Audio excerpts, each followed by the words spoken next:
Kwa tunamshukuru sana Mungu.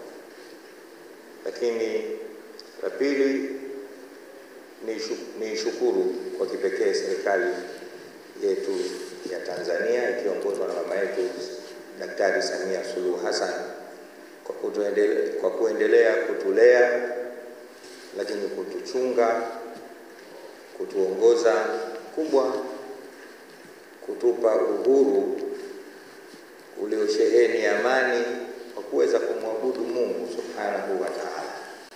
Kwa sababu lao ingekuwa serikali haina jicho la utulivu upande huo, sidhani kama alivyosema waliotangulia angepata nafasi shehe kuhutubu wala mchungaji kuhubiri. Duniani ni vitu vitatu: watu, muda na eneo. Watu ndio nyinyi, muda ndio huu, na maeneo ndio haya. Kwanza nichukue nafasi hii nikiwaomba na nyinyi wote mliokuwa hapa, wajumbe wa kamati ya amani ya mkoa wa Dar es Salaam, sote kwa pamoja tuwape pole ndugu zetu Kanisa Katoliki kwa kuondokewa na kiongozi wao mkuu. Hilo ndio nafasi yenu. Ningependa kwa kongamano hili uwe ni mwanzo wa kuzungumza amani, lakini ni mwanzo wa kushika ile nafasi yetu. Sisi kazi yetu jamani ni kazi ya wito. Na mwisho kabisa, viongozi wa dini, amani iko mikononi mwenu. Amani iko mikononi mwenu. Sisi ni dhamana kama mada ilivyosema, sisi ni walezi, lakini sisi ndio vioo vya jamii. Mungu awabariki sana. Asanteni kwa kusikiliza.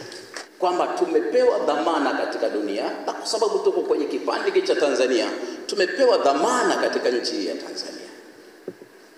Sasa kwa mujibu wa kitabu hiki ambacho mimi nimekisoma hapa kwa sababu ni Mkristo, cha Malaki, ni kwamba watu waje kutafuta sheria. Kuna jambo lolote limewatatiza huko, waje watafute utatuzi wa hilo jambo kwa kuhani, kwa kiongozi wa dini. Sasa kwa mujibu wa mada yetu hapa, si kiongozi wa dini sasa awe chanzo cha kutoa majibu katikati ya mambo ambayo watu wanasumbuka nayo, bali sisi tuwe sehemu ya kutoa majibu katika yale watu wanayosumbuka nayo. Hiyo ndio dhamana tuliopewa katikati ya dunia hii. Lakini ndugu zangu viongozi wa dini, ninyi wote ni mashahidi, tumebadilisha mahubiri yetu na sema zetu kwenye misikiti, kwenye madhabahu, tunabadilisha. Tunataka kuingia mahali ambapo hapatupasa wala Mungu hajatutuma. Kwa sisi viongozi wa dini kwamba tuna Qur'ani, misahafu, tuna Biblia, tuna vitabu vingi vya dini zetu, lakini wengi tumekosa hii